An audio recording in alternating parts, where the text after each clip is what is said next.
Sir, ಇಡೀ ಕರ್ನಾಟಕದ June July August 3 ತಿಂಗಳಿಂದ ದೊಡ್ಡ ಸಂಕಷ್ಟ ಕಲಬುರಗಿ ಜಿಲ್ಲೆ ಎಲ್ಲ ರೈತರು ಅನುಭವಿಸ್ತಾ ಇದ್ದಾರೆ. ಯಾಕಂದ್ರೆ ಬೀಜ ಬಿತ್ತಿದಾರ, ಖಾತೆ ಹಾಕಿದ್ರೆ ಎರಡೆರಡು ಸರಿ ಬಿತ್ತಣಿಕೆ ಮಾಡಿದಾರ. ಒಬ್ಬ ರೈತ ಒಂದು 4 ಎಕರೆ ಹೊಲ ಅಂದ್ರೆ 1.5-2 ಲಕ್ಷ ರೂಪಾಯಿ ಖರ್ಚು ಮಾಡಿದಾನವ. ಅದು ಹೊಳ್ಳಿ ಬರೋದಂತೂ ಇಲ್ಲೇ ಇಲ್ವಾ. ಆದ್ರೆ ಸರ್ಕಾರದಲ್ಲಿ ನಿನ್ನೇನು ಘೋಷಣೆ ಮಾಡಿದ್ರೆ ನಾವು ಮುಂದಿನ ವಾರ ಮಾಡ್ತೇವೆ, ಮುಂದಿನ ವಾರ ಹೇಳ್ತೀವಿ. ಅಕಸ್ಮಾತ್ ನೀನು ಮಾಡಿಬಿಟ್ರಿ 89 ಕರ್ನಾಟಕದ ಅಷ್ಟೇ ನೀವು ಬರಗಾಲ ಅಂತ ಹೇಳ್ತಾ ಇದ್ದೀರಿ. ತೀವ್ರ ಬರಗಾಲ ನಮ್ಮ ಕಲಬುರಗಿ ಜಿಲ್ಲೆದ ಎಲ್ಲಿ ದನ ಕರುಗಳಿಗೆ ನೀರ ಕುಡ್ಲಿಕ್ಕೆ ಎಲ್ಲಿ ನೀರೇ ಒಂದು ಹನಿ ಇಲ್ಲ.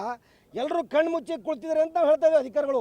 ಯಾಕಂದ್ರೆ ವರದಿನೇ ಕೊಟ್ಟಿಲ್ಲ ಅಂತ ಅವ್ರಿಗೆ ಜಿ ಪರಮೇಶ್ವರ್ ಹೇಳ್ತಾರೆ. ಕಲಬುರಗಿ ಜಿಲ್ಲಾಧಿಕಾರಿಗಳು, ಜಿಲ್ಲಾ ಪಂಚಾಯತ್ ಅವರು ಯಾವುದು ನಿಮ್ಮ ಜಿಲ್ಲೆಯಿಂದ ವರದಿ ಬಂದಿಲ್ಲ ಅಂತ ಅವ್ರು ಹೇಳ್ತಾ ಇದ್ದಾರೆ. ಅಂದ್ರೆ ಕೆಲಸ ಏನು ಮಾಡ್ತಾರೆ ಅಂತ ಗೊತ್ತಿಲ್ಲ. ದಿನ ಮಾಡ್ತೇವೆ, ದಿನ ಕಲಬುರಗಿ ಜಿಲ್ಲೆದಾಗ ಒಂದು ಮನವಿ ಪತ್ರ ಕೊಡ್ಬೇಕು. ಕಲಬುರಗಿ ಬಂದ್ ಮಾಡಿದೆವು, ಹೋರಾಟ ಅದು, ರಸ್ತೆ ತಡೆಯೋದು, ರಿಂಗ್ ರೋಡ್ ಬಂದದು, ತಹಶೀಲ್ ಕಚೇರಿ ಹೋರಾಡೋದು. ಕರ್ನಾಟಕದ ಯಾವ ಮೂಲೆಯಲ್ಲೂ ಬರಗಾಲ ಬಗ್ಗೆ ಹೋರಾಟ ಎಲ್ಲಿನೂ ಆಗಿಲ್ಲ.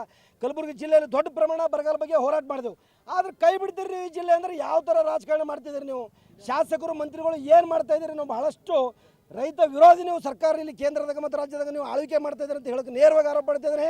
ತಕ್ಷಣ ಪರಿಶೀಲನೆ ಮಾಡಿ ನಾಳೆ ಕಲಬುರಗಿ ಜಿಲ್ಲೆ ಇರ್ತಕ್ಕಂಥ ಎಲ್ಲ ತಾಲೂಕುಗಳು ಆ ಬರಗಾಲ ಲಿಸ್ಟಲ್ಲಿ ಮೊದಲೇ ರ್ಯಾಂಕ್ನಲ್ಲಿ ನಮಗೆ ಇರಬೇಕು. ಯಾಕಂದ್ರೆ ಕೆಳ ಅಂತ ಲಾಸ್ಟ್ ತನಿಖೆ ಸಿಂದ್ರ ಅವು ಬೇರೆ ಬೇರೆ ಜಿಲ್ಲೆಗಳು ಒಂದೊಂದು ತಾಲೂಕಿಗೆ 2 ಕೋಟಿ 3 ಕೋಟಿ 5 ಕೋಟಿ ಕೊಟ್ಟಾಗ ಕಲಬುರಗಿ ಜಿಲ್ಲೆ ಬರಗಾಲ ಸಲ ಒಂದೇ ₹1 ಇಲ್ಲ ಅಂತ ಅವ್ರು ಹೇಳ್ತಾ ಇದ್ದಾರೆ.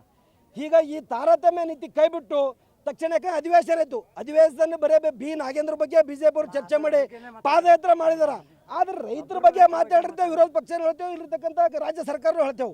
ನೀವು ರೈತ ವಿರೋಧಿ ಸರ್ಕಾರ ಇದ್ದೀರಿ ಅಂತೇಳಿ ಇಬ್ಬರಿಗೆ ನೇರವಾಗಿ ಆರೋಪ ಪಡ್ತಿದ್ದೀನಿ. ನಾಳೆಯಿಂದ ಯಾವುದೇ ಮಂತ್ರಿಗಳು ಕಲಬುರಗಿ ಜಿಲ್ಲೆಯಲ್ಲಿ ಬಂದ್ರಂದ್ರೆ ನಾವು ಹೇಳಾರ್ದೆ.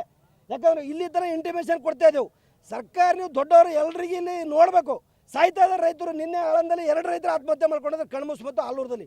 ದಿನವಿಡೀ ಸರಣಿ ಆತ್ಮಹತ್ಯೆಗಳು ಸ್ಟಾರ್ಟ್ ಆಗ್ತಾವ. ಅದಕ್ಕಿಂತ ಮುಂಚೆ ಎಚ್ಚೆತ್ತುಕೊಂಡು ನೀವು ಬರಗಾಲ ಘೋಷಣೆ ಮಾಡಿ ಏನು ಸರ್ಕಾರದ ಸೌಲಭ್ಯ ಬರಬೇಕು, ಕೇಂದ್ರ ಸರ್ಕಾರ ತಿಳಿಸ್ಬೇಕು. ಅವರು ಸಹಿತ ಬರ ಅಧ್ಯಯನ ತಂಡ ಬರಬೇಕು, ಬರ ಪರಿಹಾರ ಕಾಮಗಾರಿಗಳು GVG ರಾಮ್ಜಿ ಸ್ಟಾರ್ಟ್ ಮಾಡಿ ಅಂತ ಅವ್ರು ಹೇಳ್ತಾರೆ ಕೇಂದ್ರದವರು. ಯಾವ ಹಳ್ಳಿಯಲ್ಲೂ ಒಬ್ರಿಗೂ ಉದ್ಯೋಗ ಎಂದೂ ಒಂದೇ ಒಬ್ರಿಗೆ ಉದ್ಯೋಗ ಕೊಟ್ಟಿಲ್ಲ. 3 ತಿಂಗಳ ಗುಳೆ ಹೋಗ್ತಾ ಇದ್ದಾರೆ ಜನ. ಗೋವಾ ಹೋಗ್ತಾ ಇದ್ದಾರೆ, ಮುಂಬೈ ಹೋಗ್ತಾ ಇದ್ದಾರೆ, ಎಲ್ಲ ಕಡೆ ಪುನಃ ಗೋಳೆ ಹೋಗ್ತಾ ಇದ್ದಾರೆ, ಬೆಂಗಳೂರಿಗೆ ಹೋಗ್ತಾ ಇದ್ದಾರೆ. ಒಂದೇ ಗ್ರಾಮದಲ್ಲಿ ಒಬ್ಬರಿಗೂ ಉದ್ಯೋಗ ಖಾತ್ರಿ ಯೋಜನೆ ಗ್ರಾಮ ಪಂಚಾಯತ್ ಏನಾದ್ರು ಕೊಡ್ತೀರಿ 100 ದಿನ, 1 ದಿನನೂ ಕೊಟ್ಟಿಲ್ಲ. ಹೀಗಾಗಿ ಅನ್ಯಾಯ ಮಾಡ್ತಾ ಇದ್ದಾರೆ ಜನ ವಿರೋಧಿ ಸರ್ಕಾರಗಳನ್ನು ಇದ್ದೀರಿ ಅಂತೇಳಿ ಹೇಳಕ್ಕೆ ಇಚ್ಛಪಡ್ತಾ ಇದ್ದೀನಿ. ಅದಕ್ಕೆ ಕಲಬುರಗಿಯಿಂದ 3 ಜನ ಮಂತ್ರಿಗಳು ಇದ್ದೀರಿ.